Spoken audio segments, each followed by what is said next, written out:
Hey there, welcome back to Board 3D. I'm Kurt and today we're modifying Nerf N-Strike Alphahawk.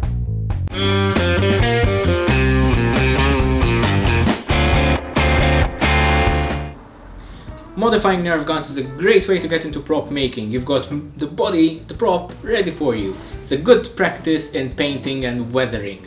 The most complex part about modifying a Nerf rifle is disassembling and reassembling it. The very reason for that is because they have a lot of tiny screws and springs which they come in various sizes, so it's very easy to lose them or put them in the wrong place. And it's very important that you are patient and do this carefully, take note of everything, take photographs if you need to, but there are so many good guides online on how to do this. If you do a quick web search, you'll find tens if not hundreds of these. I'll link the one that I used to reassemble the gun down in the description. Making and modifying props is one of my all-time favorite things. It's a very worthwhile and very easy pastime to get into. So without any further ado, let's see how I made this.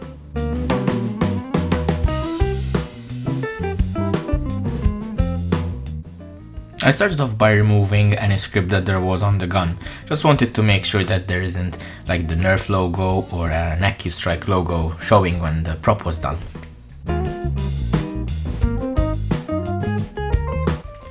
For this job I decided to use my Dremel tool and a drum sanding attachment. This makes very quick work of the plastic that the Nerf case is made of.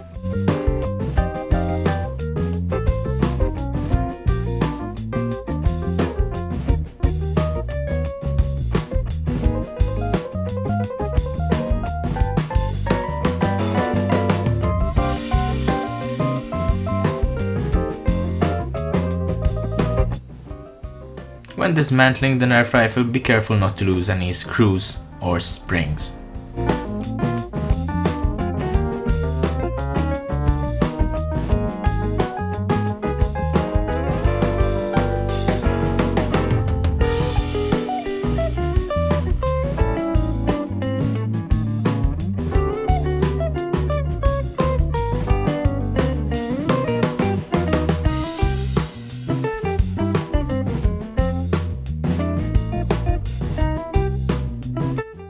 I used masking tape to cover most of the areas that I didn't want to get painted. It's very important to mask your prop properly to make sure they have nice crisp lines. Use an X-Acto knife, use toothpicks, kebab sticks, whatever you have on hand to make sure that the masking lines are done neatly. This will give a much nicer job in the end.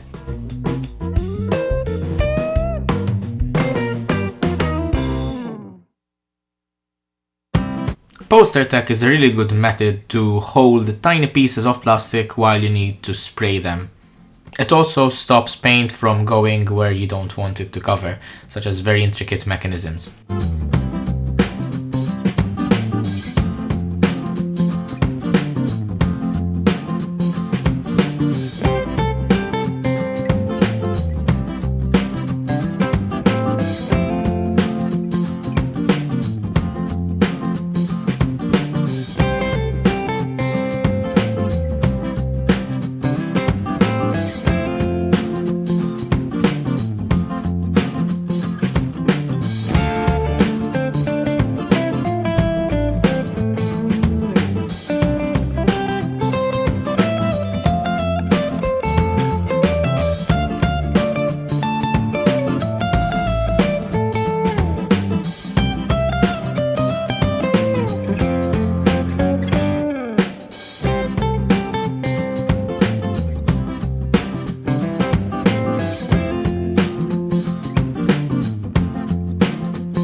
Off camera I went ahead and gave the parts a quick coat of transparent matte lacquer, and that sort of seals in the paint so that when I get to masking now I don't rip it out. I'm not sure whether I should do another coat, but we'll see how one part does with just one coat. If it needs another one I can easily give it. Lacquer dries very quickly. Some parts, however, are not going to get masked. That is because I want them to have a gunmetal look, which they already have. It doesn't mean that they're not going to be weathered, and they will be later on with some darker paints. But for now, I'm going to go ahead and mask whatever needs masking. I'm going to move away from the Western sci-fi look of the gun. I'm going to go a bit more sci-fi. I think I'm going to give a color scheme of dark blue and white with some gunmetal pieces showing underneath. I got some dark blue spray paint, which I'm a bit skeptical of. That's why I broke out my airbrush. I haven't used it in years, and I hope it still works properly. Gotta have a look at what airbrush paints I have at the moment. So I have had some trouble with the airbrush off camera. The problem was that the white paint was not flowing through the airbrush at all. In fact, when I tried water, it worked. When I tried isopropyl alcohol, it worked. Airbrush cleaner worked, and in fact I was getting sort of, the first bit was very well done, then it got very splotchy and it didn't spray at all. I still don't know what the problem is. I suspect that it was a bit too thick for the pressure that I'm using. I have this tiny compressor that comes with it. Now this compressor is not meant for industrial airbrushing purposes, or maybe prop making airbrushing purposes, because it's actually a body paint airbrush kit that I bought online. So I've had a bit of a problem with it, but I dismantled the whole airbrush several times, I cleaned it several times. For some reason it seems to be working now. I still have no idea what it was. So yeah, let's do the other half of the gun and then we'll paint the rest.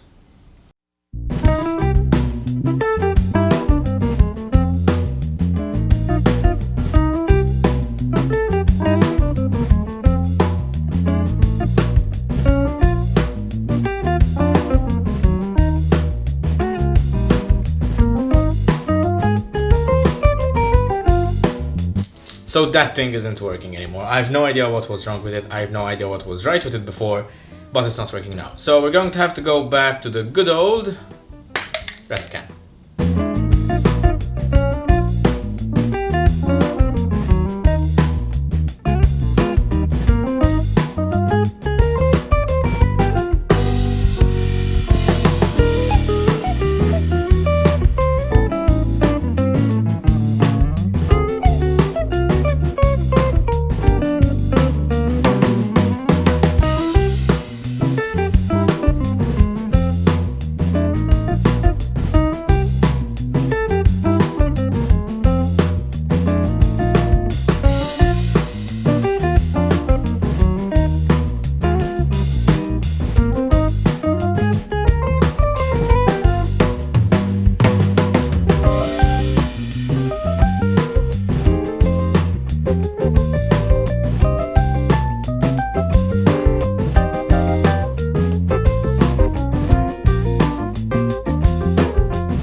Okay, so it's assembled and I still need to do the weathering and the accents and everything, and I need to attach the Picatinny rail and everything, but let's test it. So okay, chamber gets stuck a bit. You really need to press the button.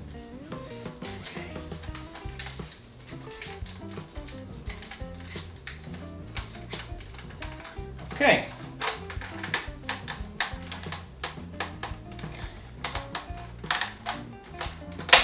There you go.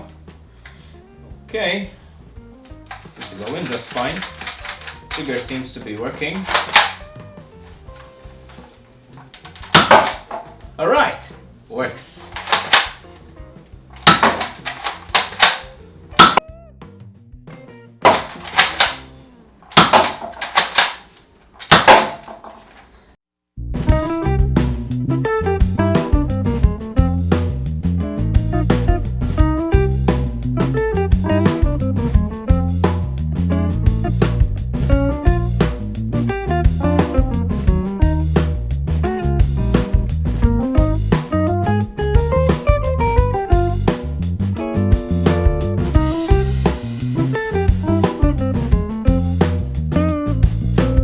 So this is the part where the prop really comes to life, the weathering. It's a very simple process. What you need are some paints. I got acrylics for this case. I got dark brown, black and yellow ochre.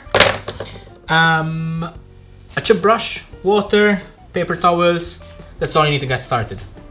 Later on, we're going to go back and touch up some places with a silver marker, and this will expose in inverted commas, of course, the metal underneath the paint, as if some of it has rubbed off or chipped off along the years. Let's get to it.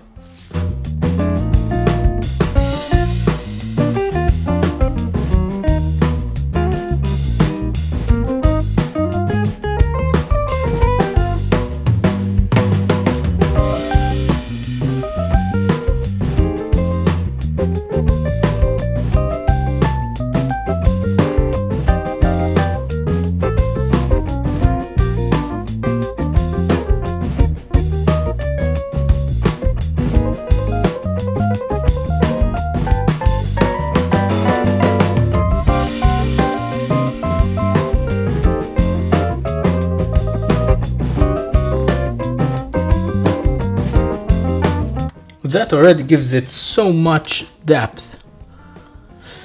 This is the side that hasn't been weathered. It's nice and clean, and this is the side that has been weathered with just one stroke of the brush. Now we've only got some black and yellow tones in here, but I would really like to get some browns and maybe some greens as well, but we'll see how that works out. The trick to it is to apply it liberally and then wipe it off with a paper towel while it's still wet. You can also do so with a wet rag.